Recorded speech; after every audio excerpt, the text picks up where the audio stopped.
What's going on, everybody? We're here. We're live. I want to thank you all for joining me today. Please drop a 1 in the live chat if you can hear me clearly. Please do that for me right now if you can hear me clearly. Most likely you can. Shout out to Carlton Way. Carlton Way 1 said, a lot of streams are happening at the same time. I'll be dipping from live to live, listening to everyone. Carlton, everybody's hating on me, man. That's what's happening, okay? Just everybody's hating on me. They saw the preview window was up for this live stream, and they said, you know what? We're all about to go live right now. All right, everybody hating on me. It's just, it is what it is, Carlton. It is what it is. So I see the ones are starting to come in, so that means we can get into today's show. And before we do so, please, there are currently 148 of you in here right now at the start of the stream. Please hit that like button. Hit the like button, please. If you're new to the channel, please make sure you hit the subscribe button and hit the bell notification next to the like button. And also share this video out on your social media platforms so everyone knows that I am currently live right now speaking on this topic concerning how the root is just making up lies, fabricating truths. They're leaving out information in an effort to convince Black Americans that Joe Biden actually did something for them during his time as the president. So please make sure you share this video out. And lastly, for those of you who contributed via Cash App last stream, last Friday, my apologies for not being able to shout you guys out. I actually felt bad after the fact. I wasn't signed into my Cash App account. Long story short, right? So, I saw there was some Cash Apps that came through. I like to shout you guys out when you contribute to the channel, and I didn't get to do that for the Cash App folks. So shout out to you all. Thank you very much for the support, and my apologies. So let's get into today's show, right? I want to start out very quickly with a clip from Malcolm X. It's a clip that I've played before, and I have two really interesting clips, but the first one I'm going to play is from Malcolm X, right? And it's a clip that I've played multiple times before. And in the clip, if I remember correctly, he's discussing I believe it was the 1964 Civil Rights Bill, and how he was discussing how many people were running around saying that it was a victory, right? It was a great victory, the 1964 Civil Rights Bill. And he was talking about all of the other so-called victories prior to that. And he explained those victories as a victory without a victory. He said it's a victory that you can talk about, but a victory that you can't show me. It's a victory that you can talk about, but a victory that you can't show me. And oftentimes, victories that can be talked about, but victories that no one can show you, is what the left and or Democratic Party love to engage in their attempts to convince Black Americans that they have done something for them. And you also have to be mindful of this as well. If you have to be convinced, if someone has to explain to you, right, that they've done something for you, then it means they didn't do anything for you. You shouldn't have to explain to me what you've done. If you've done something, it should just be clear and apparent. And the fact that you have to explain it to me says you did nothing. But what you're attempting to do is manipulate me. So now let me play this clip right now. It's about 2 minutes long. And also, I want to apologize ahead of time. The volume on this clip is low. I didn't have an opportunity to adjust it. So my apologies for that. But you should be able to hear it, for the most part, just fine. So let's get into this clip.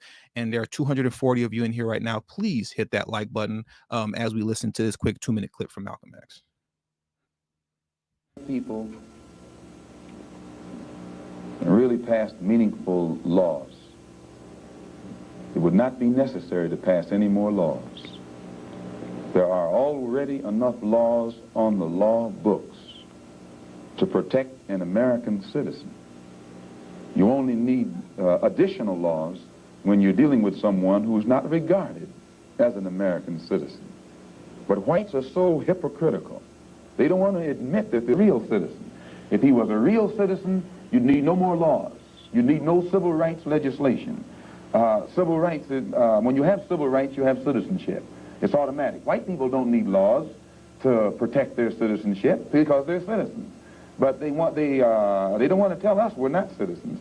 And at the same time, they don't want to pass laws that are meaningful enough to protect us as if we were citizens. And the Supreme Court desegregation decision is the best example I know. That's a law from the Supreme Court. 10 years have gone by. No desegregated schools. It hasn't been implemented beyond, I think, 9% in 10 years. So this just shows you the hypocrisy of the American white man. They talk out of both sides of their mouth. And for this reason, we who are Muslims, that is, who believe in the religion of Islam, who believe in God, we don't believe that black people will ever get any problem with laws being passed or new persons being put in office, white liberals being put in office. There is nothing that the white man will ever do to bring about true, sincere citizenship or civil rights recognition for black people in this country. Nothing will they ever do. They will always talk it, but they won't practice it. And with the Supreme Court, if the NAACP can tell me that they want a desegregation decision for me 10 years ago, but yet the schools haven't been desegregated, as I say, this is a victory with no victory. It's a victory that you can talk about, but it's a victory you can't show me. So if you represent the NAACP and you're telling me about this great victory you won for me, when I look at you, I have to conclude that either you have been duped yourself or else you are trying to dupe me. And in most instances where the civil rights struggle is involved, there is no civil rights leader can point to me one concrete gain, practical gain, that black people have made in the civil rights field in this country, not only during the past 10 years, but during the past 100 years. And it holds true to this very day. No one can tell you about concrete gains that you have received over the past 60 years that black Americans have been voting blue no matter who, to the tune of 85 to 90% since 1964, literally 60 years this next upcoming election. They can point to you cosmetic changes meaning you're allowed to go to whatever grocery store you want. I guess you can drink out of water fountains and use whatever bathroom you want to use if you have to use the restroom, right? They'll point to you representation. They'll put to you representation, right? Look, we have the first black woman Supreme Court judge. We have the first black woman what's it called, secretary speaker. Well, I forget what the actual title is called. The woman's name is Karine Jean-Pierre, right? We have that, right? Look at black senators, black congressmen. We have LeBron James and Michael Jordan, right? Oprah Winfrey. They can show you representation, right? And they prop up representation as progress, but we all know, those of us, with a brain, we understand that representation via the television, right? Famous black people on billboards and whatnot. That is not the proper representation of actual black progress in America. Thank you very much, McFack, press secretary. Yeah, they'll tell you Biden's press secretary is the first black woman to be the press secretary, right? But that doesn't mean anything. It's all symbolic. And it's just amazing to see that so many years can go by. Oh, almost, not even almost, over half a century has gone by, and something that, man, like Malcolm X said 60 years ago is still relevant in 2024. It shouldn't be that way. That's completely ridiculous. But unfortunately, it is the case. It is the case. And later on, I'll be playing a clip from James Baldwin, something that he stated in 1989, I believe it was, where he said something very similar to this, but I'll be playing that a little bit later, right? But as you can see, this, what we're explaining and what we're trying to convince our people of, is something that we've been trying to do and a message we've been trying to get across for a very long time. So now let's get into this article. And I'm going to try to get through it as quickly as I can. And I have a lot of other points to get to within this article. So let's try to knock this out. There are 319 of you all in here right now. Please hit the like button if you haven't already. Hit that like button.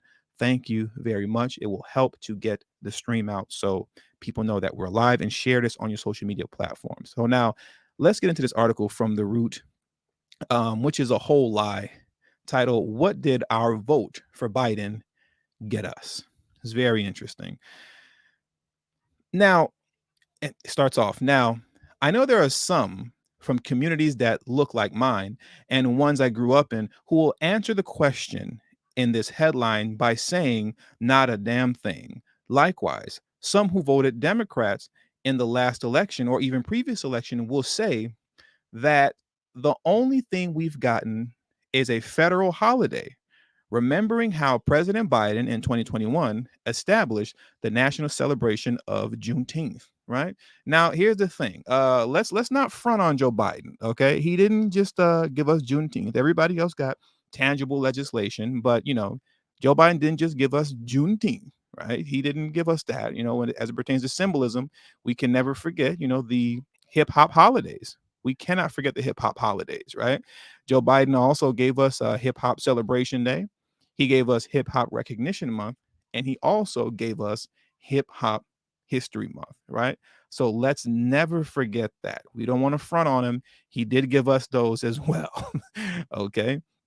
And I'm sorry, I'm just going to have to take one quick, very, very quick pause to tell my son, be quiet, because he's distracting me. Give me just a moment.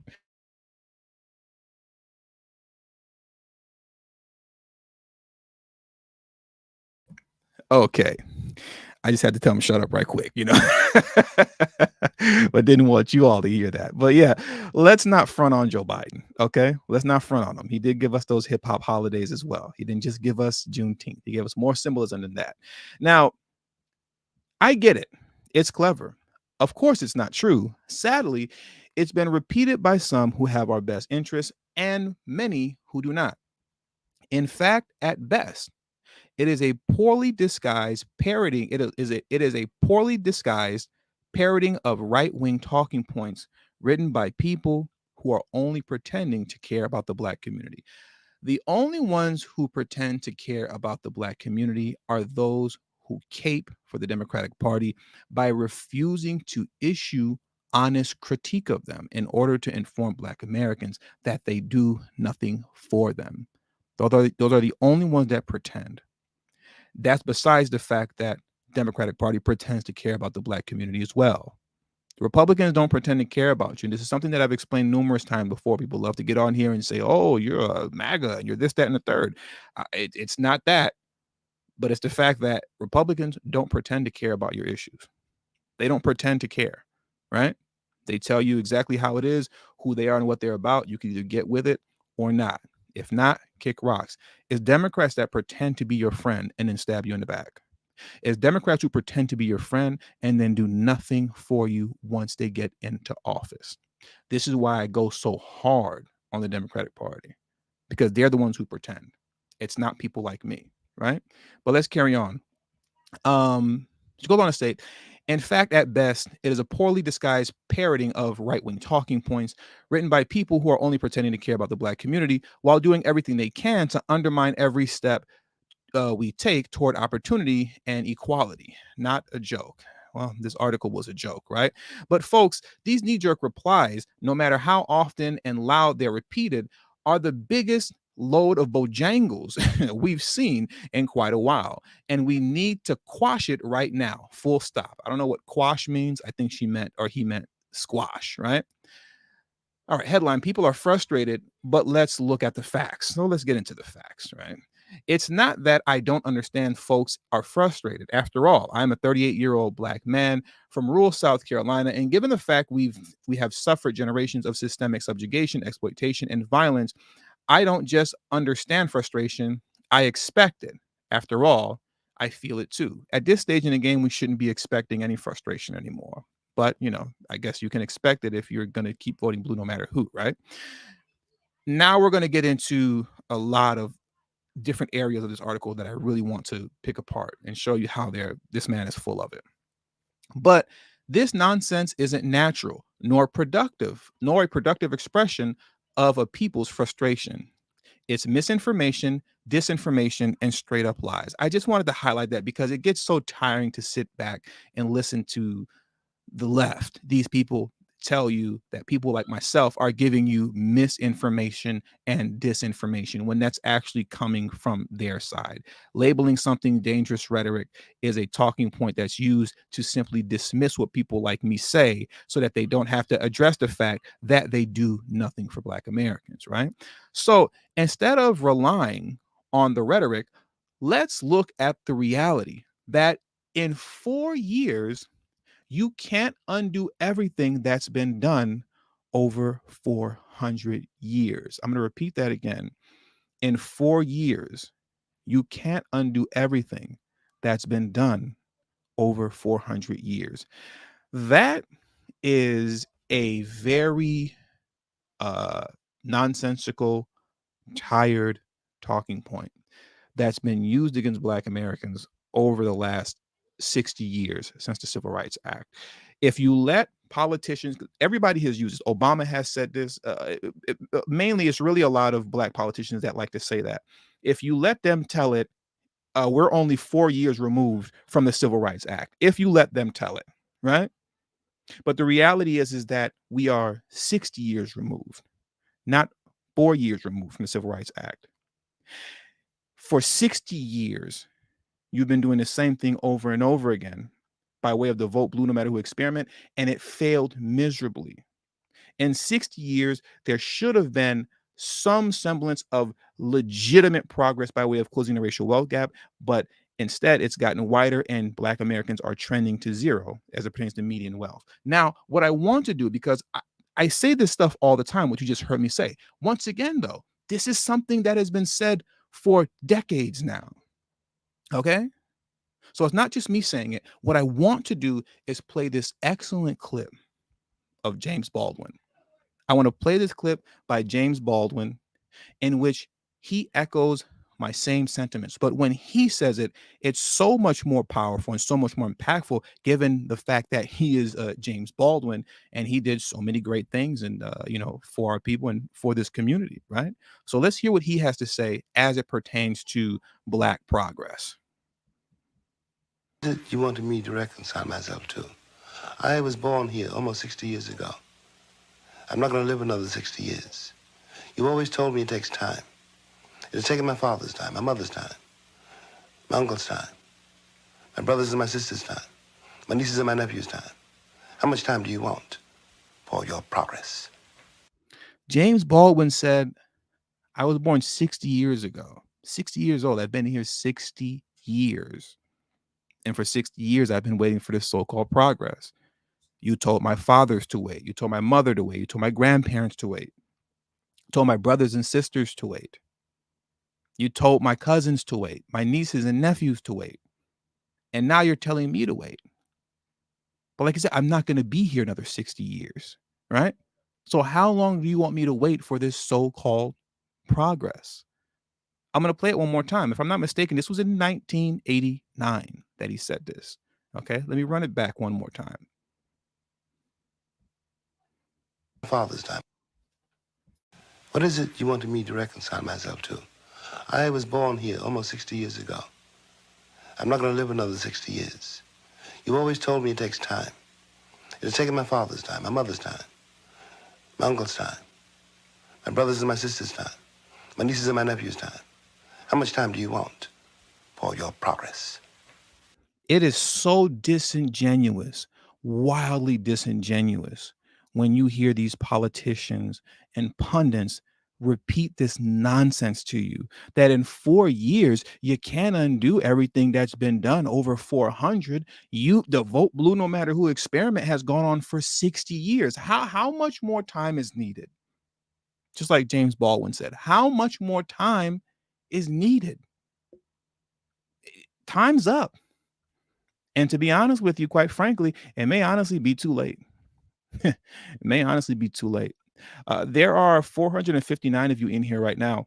Please make sure you hit the like button if you have not already. Hit that like button so this stream goes out throughout YouTube and the algorithm picks up and understands that people are actually interested in this information. Okay, so if you haven't already, please hit that like button. Also, please make sure you share this video out on your social media platform so everyone knows that I'm currently live speaking on this topic. And also, if you're new to the channel, please make sure you hit that subscribe button as well as the bell notification next to the subscribe button so you can be notified whenever I release a new video. Now, let's get back into this article. But I'm just going to highlight that one more time. That it's really insulting when they say that, right? In 4 years, you can't undo everything that's been done over 400 years. That it's insulting at this point because you're well past 4 years. You're over a half a century in. But I digress. I mean, stop beating a dead horse with that one, right? So I'm going to start the paragraph off at the top again, though, so that the rest of this paragraph reads, properly. So instead of relying on the rhetoric, let's look at the reality that in 4 years, you can't undo everything that's been done over 400. But you can do some good. We've passed really good transformational legislation. So now we must focus on education and implementation, right? Education and implementation. And what kind of good am I talking about? And as you're going to see here, they're going to start off with nothing but a whole bunch of nonsensical symbolism, stuff that has no real effect on the general Black population at large. He says, and what kind of good am I talking about? Well, let's start with electing the first Black woman to serve as vice president. Oh boy.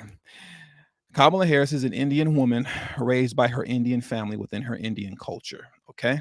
That's what she is. But for the sake of argument, I guess we'll say she's the first Black woman vice president for the sake of argument. Let's say that she is that. What does that mean? That you can hope, dream, and wish some more? Now Black girls can hope, dream, and wish, right? They can't grab hold onto anything tangible, but they can hope, dream, and wish. Okay. Building the most diverse administration in our history. I don't know what that's supposed to mean. Building the most diverse administration in our history? How that helps Black America?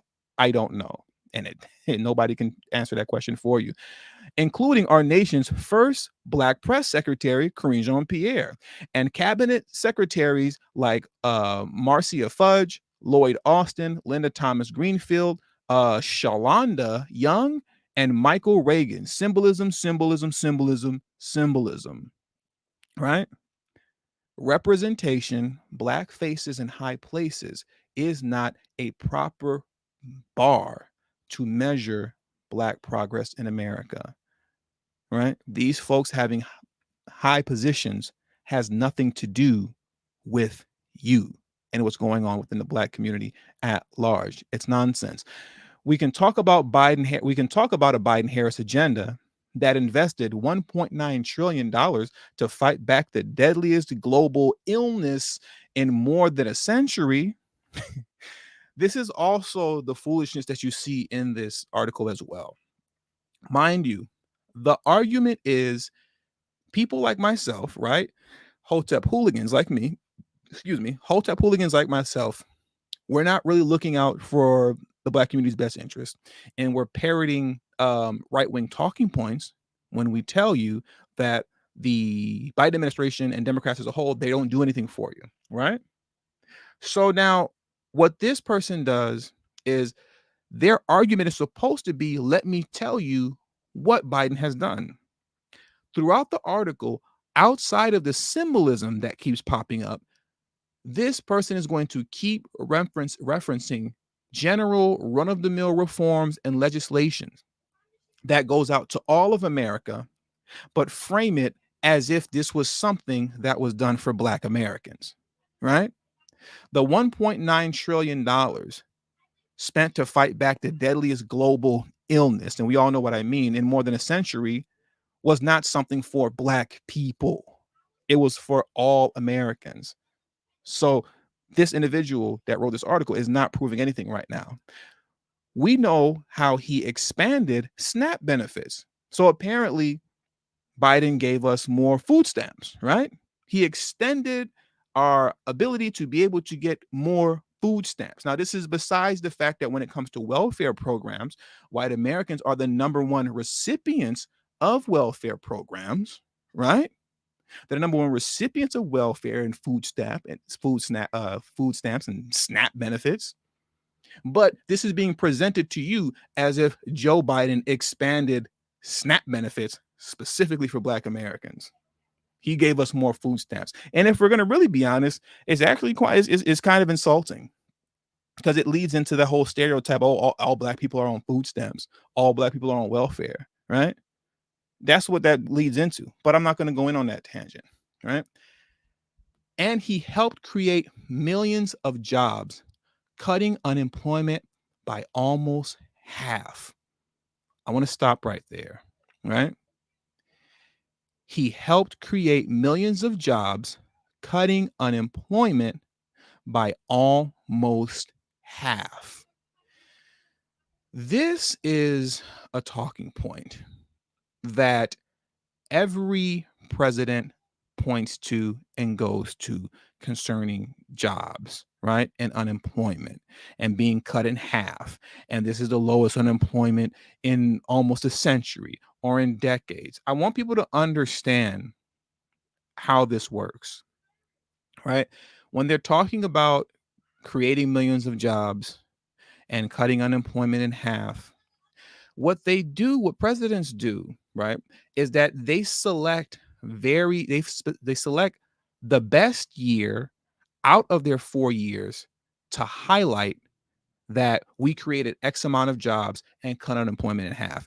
They don't take their 4 years as a whole and average it out and tell you what job creation and unemployment was. They take whatever the best year was and they highlight the best year out of the four and say, look at all these jobs I created and look at how unemployment was cut by almost half. Literally every president does this. And I'm going to prove this to you right now.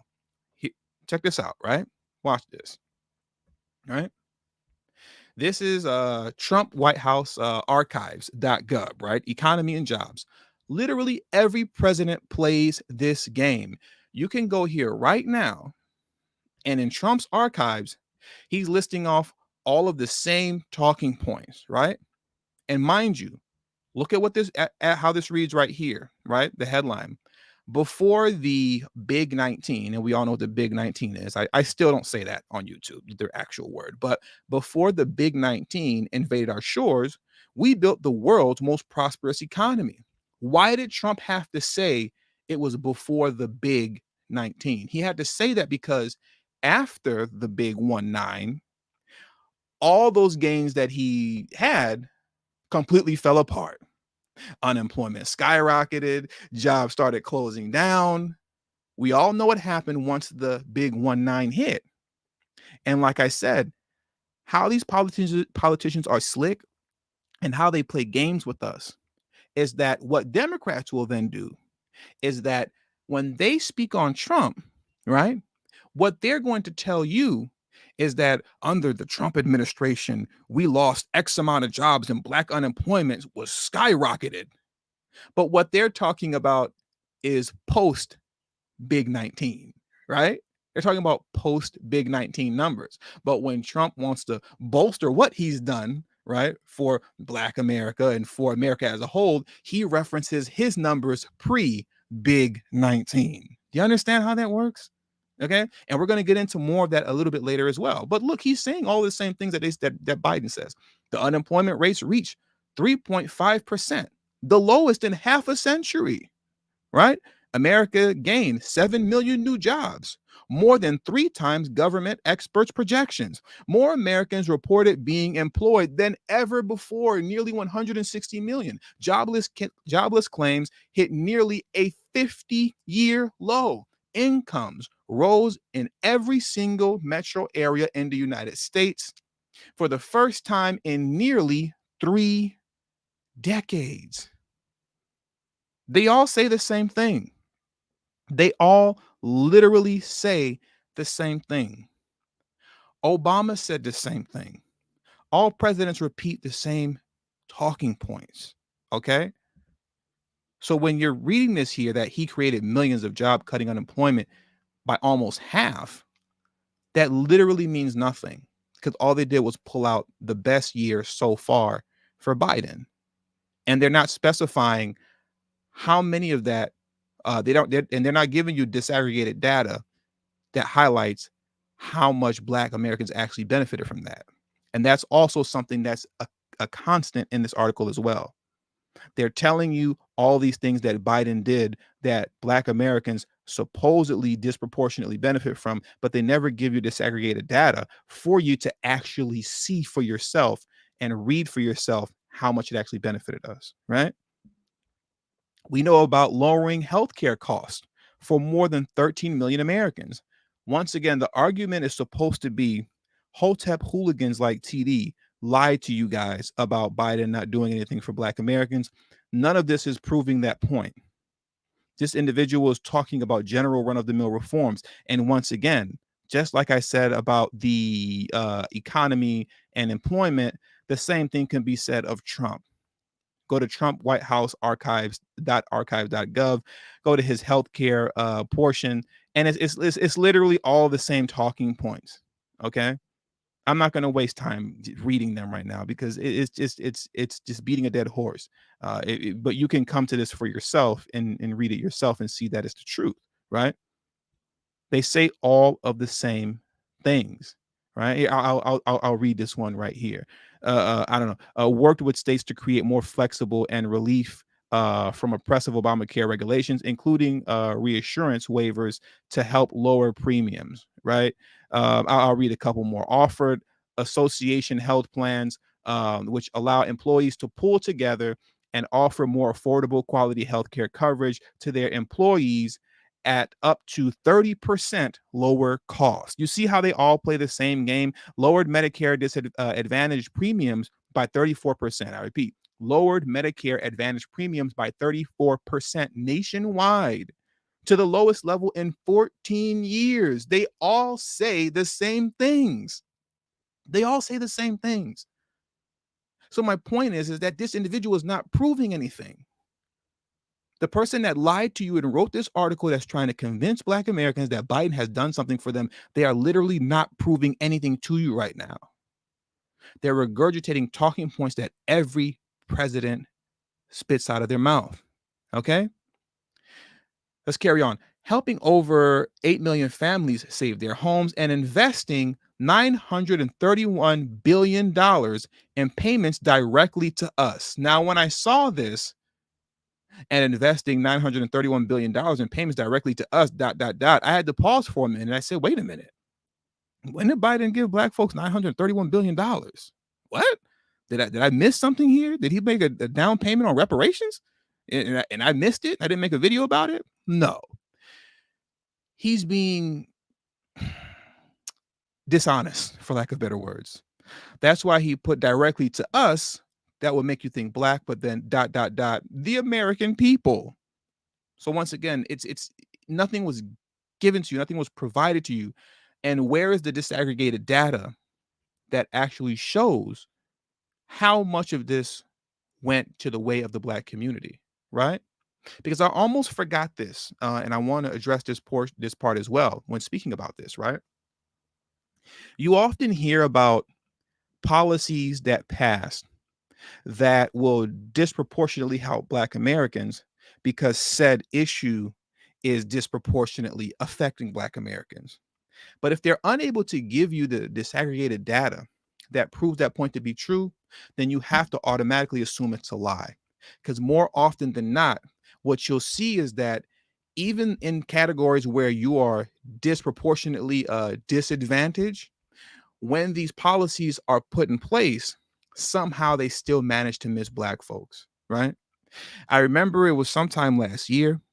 I was covering the story, as I've been covering for a long time, the plight of Black farmers. But I came across information in which during the Trump administration, debt relief was offered. And of the debt relief that was offered, it was I believe it was like a little over $1 billion. 98 or 99% of it went to white farmers. It was like 98 or 99% went to white farmers. The other 1% was broken off in between all other so-called farmers of colors. Now, if that debt relief was passed during the Obama administration or during the current Biden administration, they would have told you that Biden or Obama passed debt relief for farmers, and because Black farmers are the most disadvantaged and disproportionately affected, right, by the big 1-9, because you're the most affected by it, right? That means you're going to get the most benefit by default. But that's not true. It's a lie. That's a lie. Because whenever the information is disaggregated, you'll see that's never the case. The same thing happened with PPP loans. You see, when the PPP loans were passed, in theory, what's supposed to happen is that because Black American businesses are disproportionately affected by the big 1-9, right?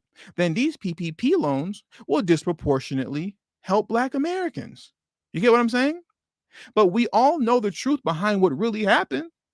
When the initial PPP loans were released, right, to the public, Black folks were locked out of it. So the idea that you will get some sort of benefit disproportionately by default because you are disproportionately disadvantaged is a lie. That is a lie. There are 529 of you in here right now. Please hit the like button if you haven't already. Please smash that like button if you have not already. Also, please make sure you share this video out on your social media platforms as well, so that everyone knows that I'm live. And also, please, please, please subscribe to the channel if you're new to the channel, and hit the bell notification next to the subscribe button so you can be notified whenever I release a new video. Now, let's carry on. But let me remove some of these windows here so the laptop moves a little bit faster. Okay. So now let's get into it. Some special things are happening in the Black community, but there's much, much more. There's much, much more, as if, anything has been done, right? But there's much, much more, because while all of America has benefited under the Biden administration, something special happened in the Black community. And too often that goes overlooked. Need proof? How about the fact that while President Biden helped cut child poverty across America, he cut child poverty in the Black community by more than half. Ladies and gentlemen, please hear me clearly.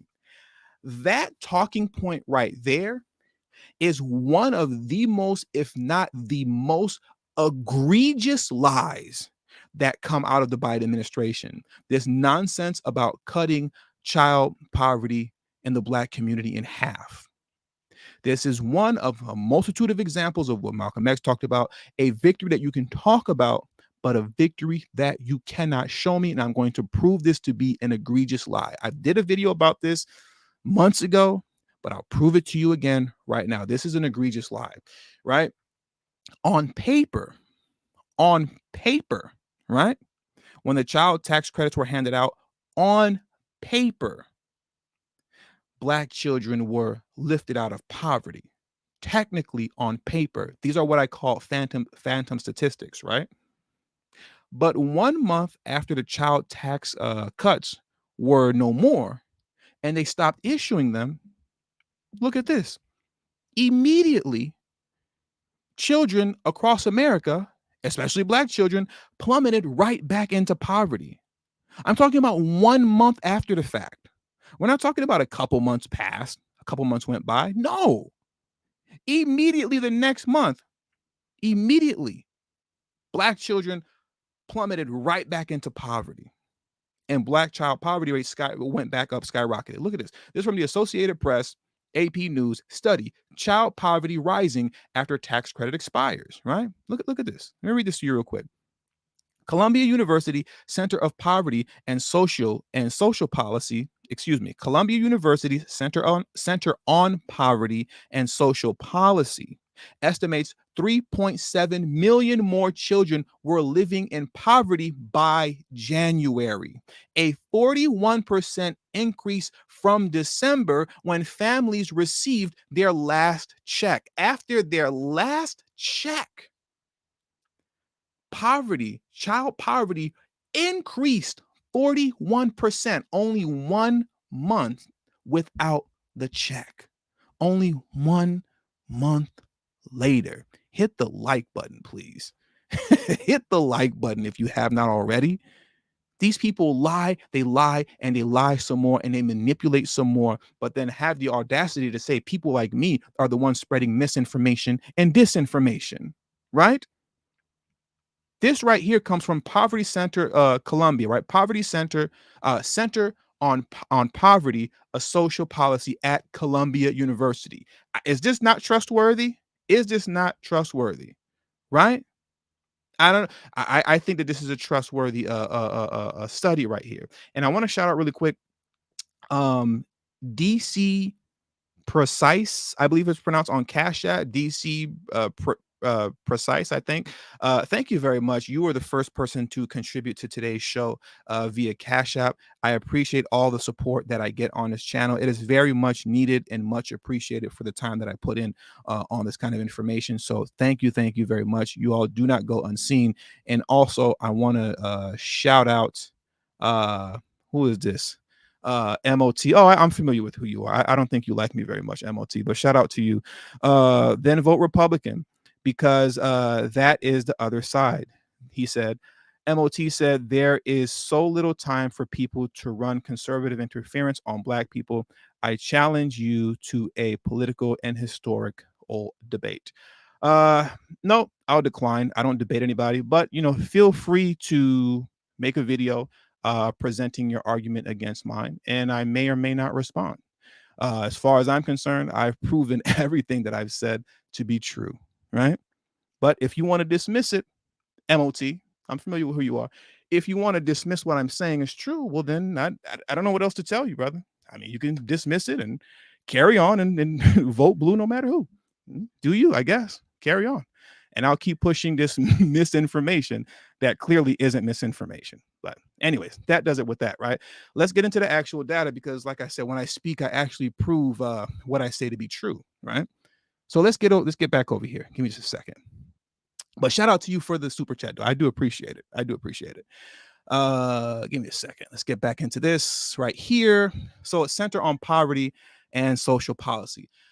3.7 million more children in poverty in January 2022 without monthly child tax credit. So they will sit here and tell you, hey, do you see how we lifted Black children out of poverty by 50%?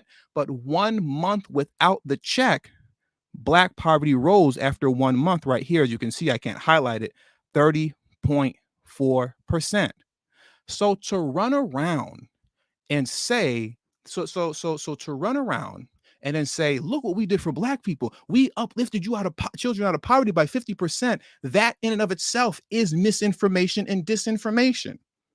Because technically on paper, you can say that that's true, but in reality, it was an egregious lie. It's a victory that you can talk about, but a victory that you cannot show me.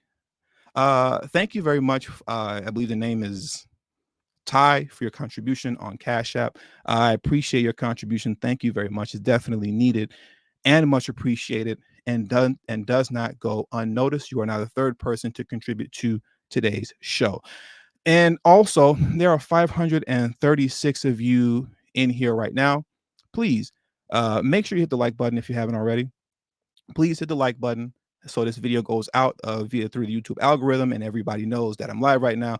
Share this on your social media platforms as well, so everyone knows that I'm live. And also, if you have not already and you're new to the channel, please subscribe to this channel and hit the bell notification next to the subscribe button so you can be notified whenever I release a new video.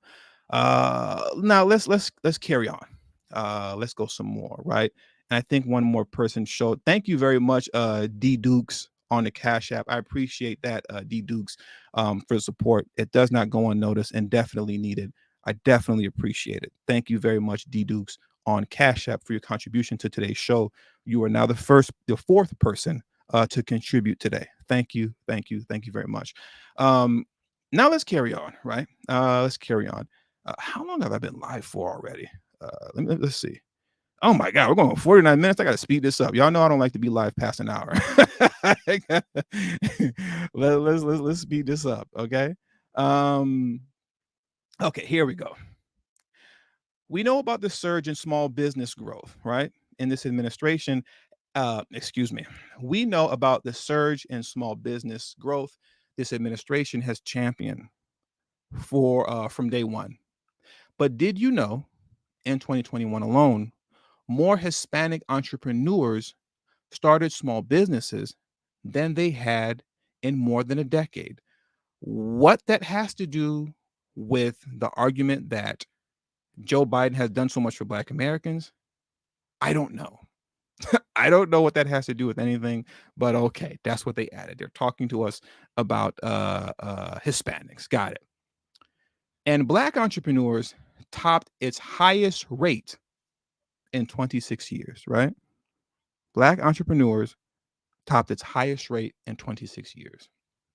Let's get into that, right? Once again, um, when these things are spoken on, they never actually get into disaggregated data concerning this stuff, right? They never do. And shout out to Eric Basin for being the 5th person to contribute to today's show. Thank you very much. I said your whole name. I don't like saying people's whole name. My fault, Mr. Basin. And also shout out to Yalia as well. Thank you very much. The contributions to this channel is very much needed and does not go unappreciated. Thank you very much. But I want to get into that, right? Black entrepreneurs top its highest rate in 26 years. Let's talk about that. Now, like I said, this guy was referencing this article here, right? Let me scroll to the top. It's a Washington Post article titled "After Recession, a Black Business Boom," right? And then you come down here, and this is where they discuss it. In 2021, Black-owned small businesses were created at the fastest clip in the last 26 years, right? But when you go throughout this article, right, they don't actually give you, once again, like real information that proves that what they're saying is true. What do I mean by that? Right? You're saying that it's up a lot, right? Let me go. In 2021, Black-owned small businesses were created at the fastest clip in 26 years. Well, what's the percentage, right? And it's up from what? What is it up from? They're not telling you what it's up from. Okay? What is it up from? What is the actual percentage, right? And also, when you're saying Black-owned small businesses, more times than not, they are not referring to Black-owned small businesses by the actual definition of what a small business actually is. More times than not, they're not doing that, right? When they're talking about small Black-owned businesses, more times than not, they're speaking about sole proprietors, right? Because technically you're a business owner if you work for yourself, right? And you have your LLC, I guess, and your 1099, technically you're a business owner, right? You work for yourself realistically, but you can say I'm a business owner. That's what a lot of people do. And more times than not, when people are talking about this, saying small Black-owned businesses, that's what they're talking about. But when you actually get into what classifies a small business as it pertains to the United States government or US Census.gov, it defines small business by firm revenue ranging from $1 million to over $40 million, and by employment from 100 to over 1,500 employees. For example, according to the SBA definition, a roofing contractor is defined as a small business if it has annual revenues of $16.5 million or less. We know for a fact that this is not true concerning Black-owned businesses. They are not speaking about Black-owned businesses when we say this, especially given the fact as well, and I believe it's here where I have it highlighted, right? That out of all so-called Black-owned businesses, right? And this is from Brookings right here. According to our analysis, roughly 96%, I'm going to repeat that again, roughly 96% of Black-owned businesses are sole proprietors, okay?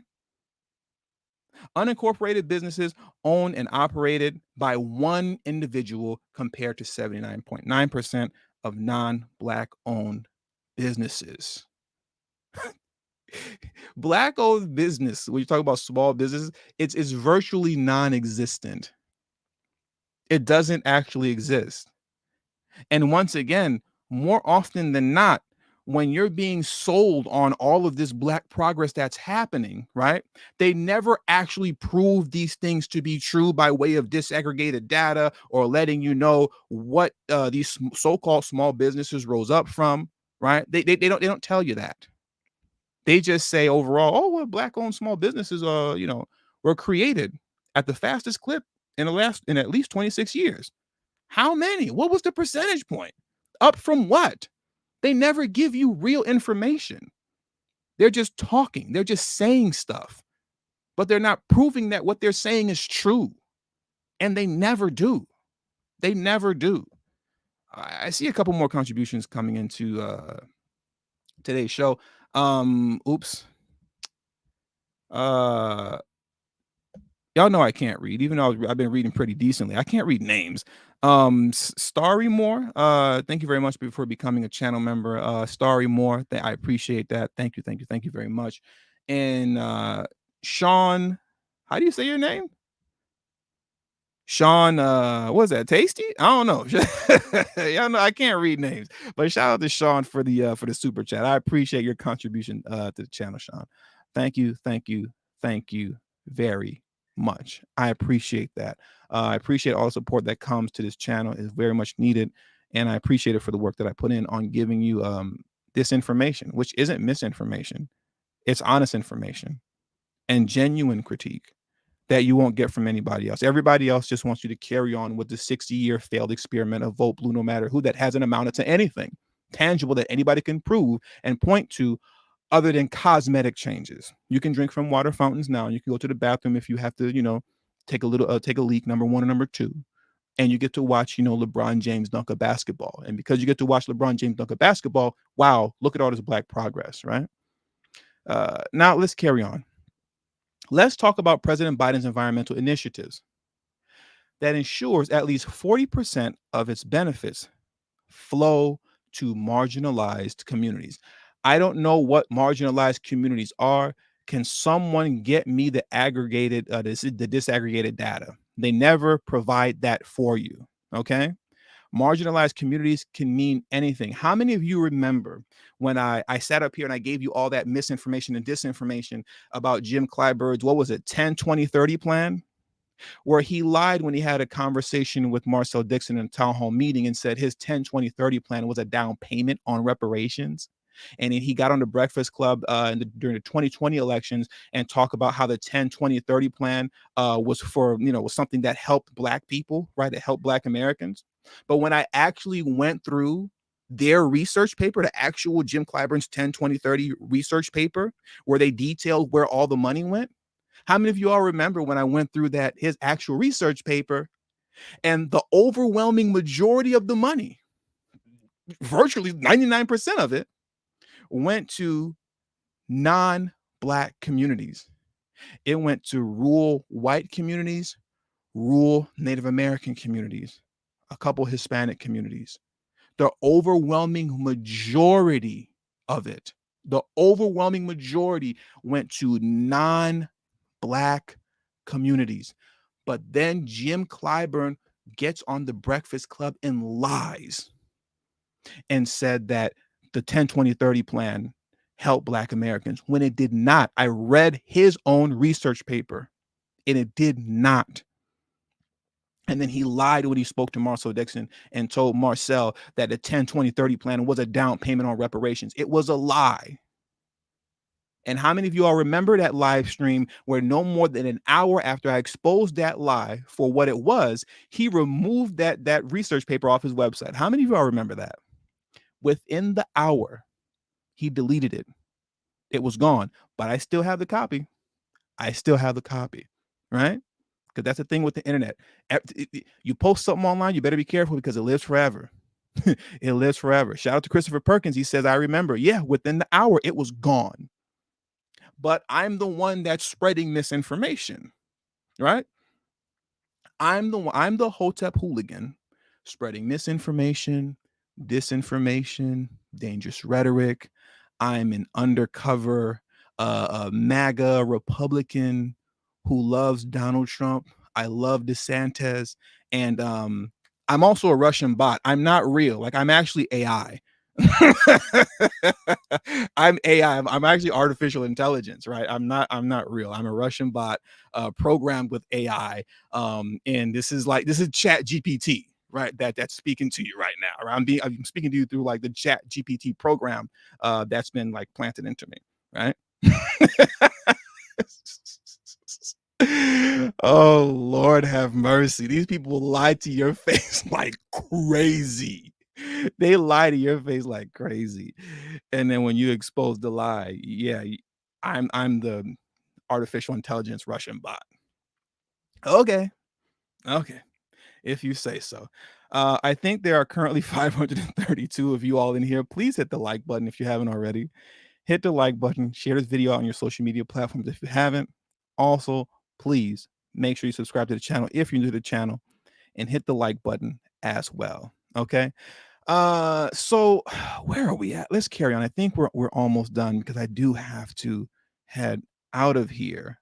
They need to reboot me because, like I said, I'm AI, and they need to update my programming. Me being the Russian bot that I am, right? That's programmed through Chat GPT. Where are we?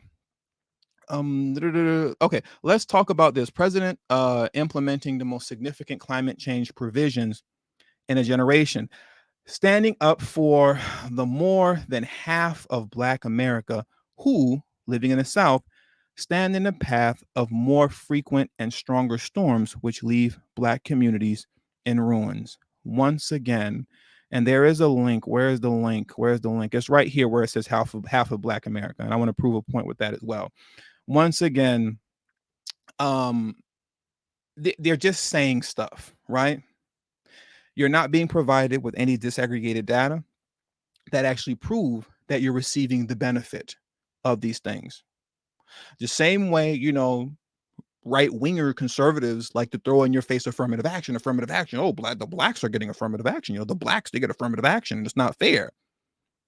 We get affirmative action apparently, but we all know that white women are the largest beneficiaries of affirmative action, right?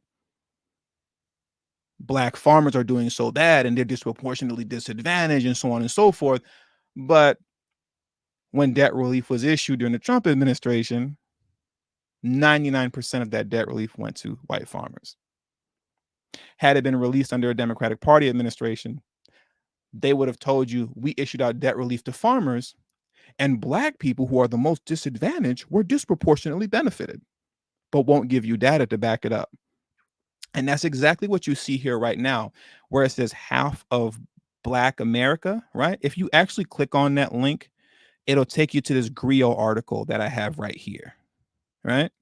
And when you come to this Griot article and you read this Griot article here, nowhere in here does it validate what was said in the article prior that I just left. All this article does is explain exactly what the title says, why Black communities are bearing the brunt of climate change. That's all it does. It explains why that is. But they do not actually give you data and information that proves this claim to be true. Okay? They don't do it. And they never do. You're just supposed to believe them. And, I don't know. Harris 2028. Just go ahead and vote for it, right? Because they've done so much for you already. So keep doing that. I see a couple more super chats came in. I want to quick shout out. Thank you very much, Carrie. I believe it's Ivory. Keep up the great work, brother. Thank you very much, Carrie. I appreciate your contribution to today's show. And also, shout out to I can't read that, man. Gayogami for the super chat. Shout out to Gayogami. I appreciate that. I appreciate the support that you all show me for the work that I put in on this channel. It does not go unnoticed, and it is definitely not. It is definitely appreciated. So now, where are we at? Black music. Okay. Are we about to? Okay, we're almost there. We're almost at the finish line, ladies and gentlemen. We're almost there. Please hit the like button if you have not already. The White House invested billions, but where? Okay, so let's see where the White House invested billions, right? Let's talk about how In just 1 year, the administration invested over $185 billion in more than 6,900 projects, improving thousands of communities and creating countless jobs in every state. They give you no disaggregated data that proves that any of this went to Black communities, or that at least shows you how many of this went to Black communities, which Black communities actually benefited. Because once again, going back to the 10-20-30 plan, the great Jim Clyburn lie, in his research paper that documented how the money in the 10-20-30 plan was spent, right? He actually highlighted the cities, right, the communities and or counties that the money went to. They highlighted the projects that were done in said cities, communities, and counties with the money they received. Why can't the same thing be done when speaking of this $185 billion that went to more than 6,900 projects, improving thousands of communities and creating countless new jobs in every state? Why can't they do that? Give me the disaggregated data that shows all this great work that was done in these Black communities by way of this $185 billion. They can't do it, and they never do. Let's talk about the $15 billion committed to replacing lead water lines in communities like ours. Once again, where's the information, the data that proves that this is true, right? Or is it going to be like most disaggregated data? In about, what, a couple years from now, you'll get some, Harvard University or Duke University study that showed that out of that $15 billion, some way, somehow, like always, Black communities were cut out of it. Some way, somehow, right? Let's talk about the president's investment in historically Black colleges and universities, HBCUs, and how he erased the capital debt to the tune of nearly $6 billion. Once again, this is something that we've talked about quite a bit over here, the HBCU hustle, right? I'm just removing a couple of windows right now that don't need to be open anymore. Okay. As it pertains to HBCUs, every president gives money and contributes to HBCUs. It is not a flex or something to pat yourself on the back on to say we gave set amount of money to HBCUs. They all do it. They all do it. Look at this right here. Is this okay? I remember where this is highlighted. Oh my God, don't tell me that they just hit me with a paywall. What is this? No, get that out of here. Okay, right. This right here, Diverse Issues in Higher Education is the website, right? This was written in 2018 of December 7th, remembering President President George H.W. Bush, right? I feel I'm needing that reboot now, So this is Daddy Bush. This is not George W. Bush. This is not George Bush Jr., right? This is George Bush Sr., right? This is an article that lists off all of the great, wonderful, and beautiful things that George H.W. Bush, George Bush Sr., did for HBCUs. Now, remember, because he's a Republican, it doesn't count. And I'm not caping for George H.W. Bush. I'm not telling you that he's a great guy or a good guy or he did so much for Black folks or anything like that. That's not what I'm saying. What I'm highlighting to you right now is that every president gives money and supports HBCUs, some more than others, but it's not a flex to say that. But let's see what George H.W. Bush did in 1989, right? And I'm highlighting him because, George H.W. Bush, just like most Republican presidents, are the devil. They're the devil. You're supposed to hate them. They're the devil, right? They don't do anything for Black people. They hate you, and they are the devil. They are the Antichrist, right? Well, let's see what this demonic figure, George H.W. Bush, did, right, for HBCUs. Signed Executive Order 12677, which directed 27 agencies to increase the opportunities for the participation of HBCUs in federal programs. Increases in total funding over the fiscal years 1989, award levels, excuse me, I'm reading too fast. Let me slow it down. I'm trying to get out of here. I'm over an hour already. I'm trying to dip. Increases in total funding Over the fiscal years 1989, award levels were reported by most of these agencies. HBCUs receive a total of $776 million in the fiscal year of 1989 and $894 million in the fiscal year of 1990, an increase of $118 million. Under the Bush administration, Hampton University alone received unparalleled support for strengthening its programs and improving its facilities. Under Title III program alone, salary supplements, scholarships support the acquisitions of institutional and research equipment were received. But you see, because he's Republican, it doesn't count. It doesn't count, right? Once again, I'm not putting the cape on for George H.W. Bush and telling you he was some great man that did all these great things for Black people. What I'm highlighting to you, and I'm making this point very clear, is that all presidents play the HBCU hustle game when they want to tell Black folks what they did for Black people. So once again, it's not a flex, okay? If the great demon George H.W. Bush can do so much for HBCUs in 1989 and 1990, well, that says a lot about the fact that presidents always do a lot, or that I shouldn't say do a lot, but that presidents always give money to HBCUs. That's just what they do, right? It's just what they do. It's not a flex. Let's talk about new grants to help these centers of equality also serve our nation's center of innovation. Ooh, excuse me. Once again, we're getting into the whole disaggregated data thing. Where's the disaggregated data that shows how much of this is actually benefiting the Black community? I'm not saying that any of these, changes and pieces of legislations are a bad thing, but if you're going to present this to me as, oh, look at what Biden did for Black people, if you're going to present to me general run-of-the-mill, right, reforms, where you say, let's talk about new grants to help these centers of equality also serve our nation's centers of innovation, give me some disaggregated data to work with, man, so I can see that what you're saying is true. Once again, they never do. Let's get into this right here. Apparently, I was going to say George Bush. Apparently, Biden, right? He banned chokeholds. He banned no-knock warrants, and he rolled back the tide of mass incarceration, right? While leading the way on marijuana reform. Sooner or later, I'm going to do a stream where I talk to you guys about why I never cover like police shootings and why I don't get into the whole police reform and criminal justice reform thing.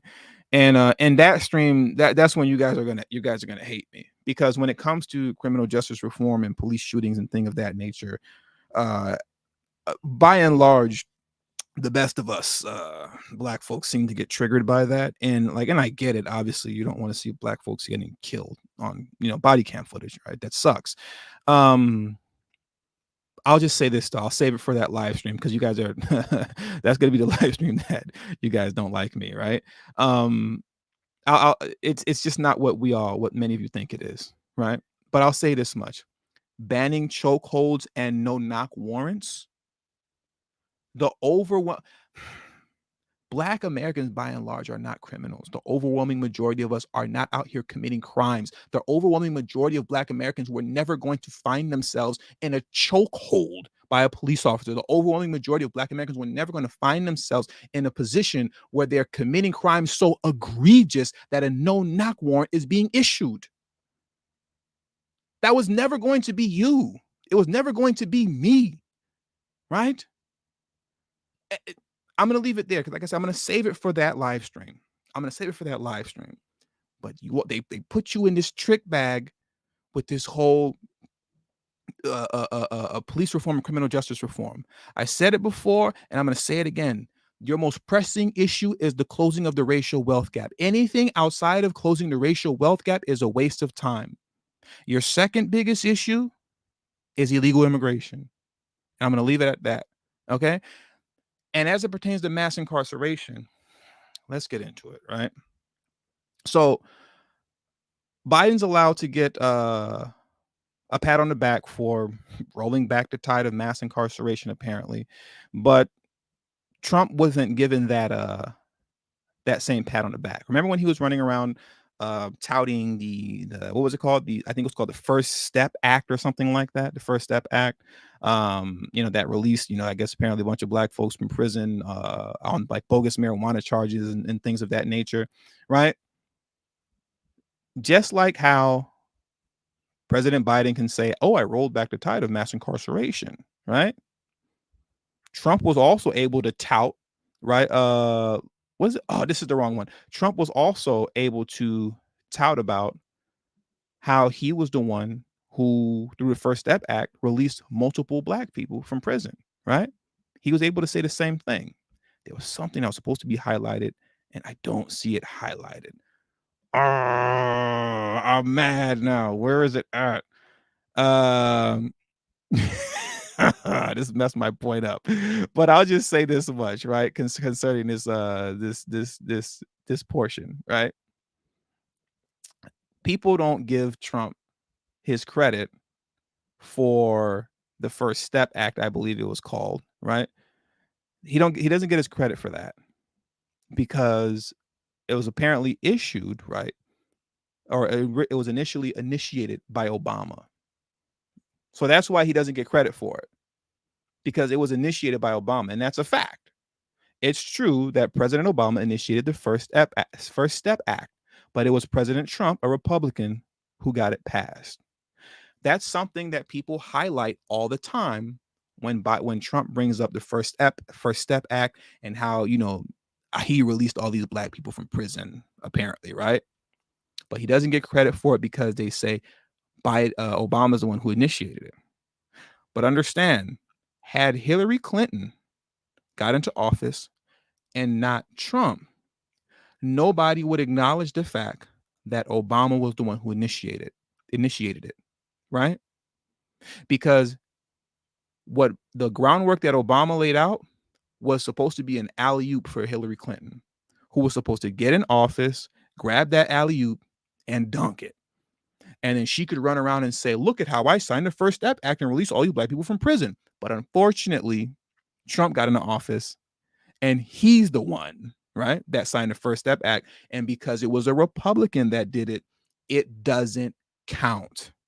Just like how when Republicans give money to HBCUs, it doesn't count, right?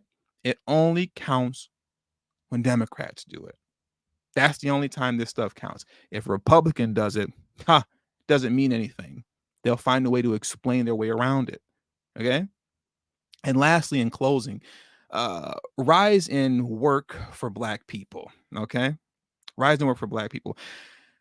Did you know black unemployment is at a record low, with unemployment growth for black men outpacing both our white and Asian counterparts? Once again, as I spoke on earlier concerning the economy, right? This is not a general broad stroke of the average concerning what was over a 4-year period. What was the average unemployment or the average job creation? That's not what it was. They take the best years and highlight those best years as if that's how it was the entire 4 years of their administration. But that isn't true, right? All presidents play this game. Donald Trump as well. The same way they're talking to you and saying that, did you know black unemployment is at a record low, with employment growth for black men outpacing both our white and Asian counterparts? Look at what Biden did for you. Well, Trump did the same thing for you. He literally did the same thing for you.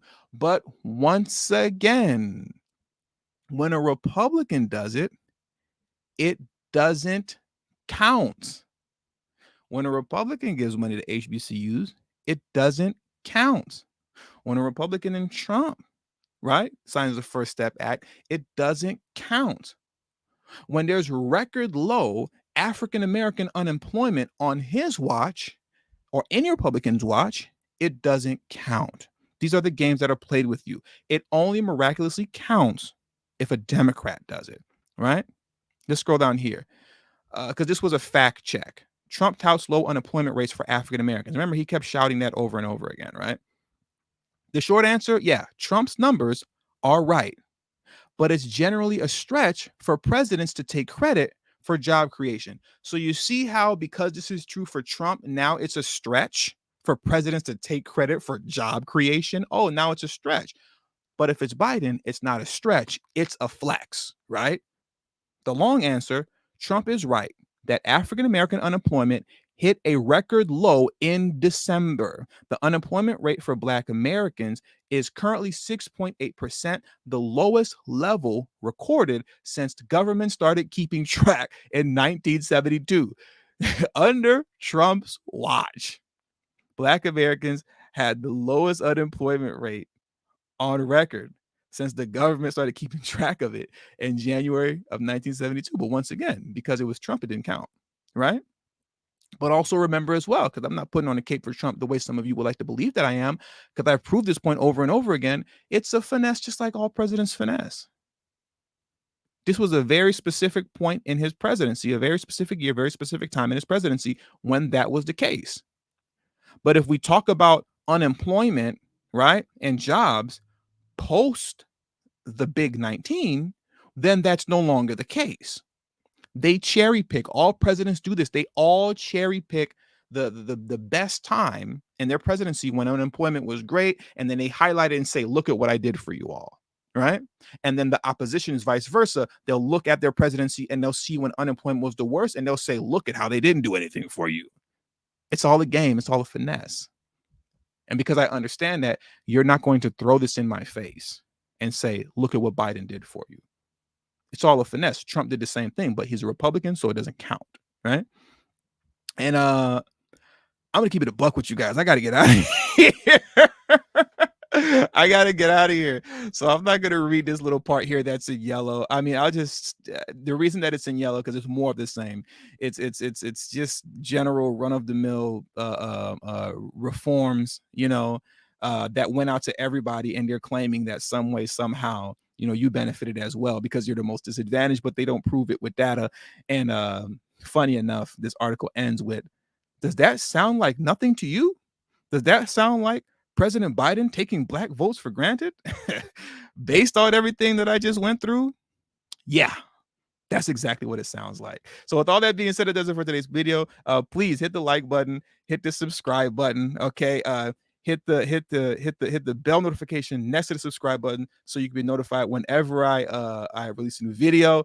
Follow me on Telegram, right? The link. I gotta get out of here. I need my reboot because you all know I'm a Russian bot that's programmed by artificial intelligence and Chat GPT, right?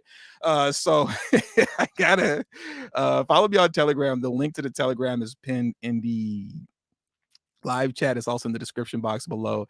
And I'll holler at you guys later, man. I gotta get out of here. I gotta dip. This was a good stream. Peace. All right. Peace. And hit that like button. And thank you for everyone who contributed to today's show. I'm out of here. Deuces. An hour and 23 minutes. That's a record for me. Oh my God. Never again. Never again.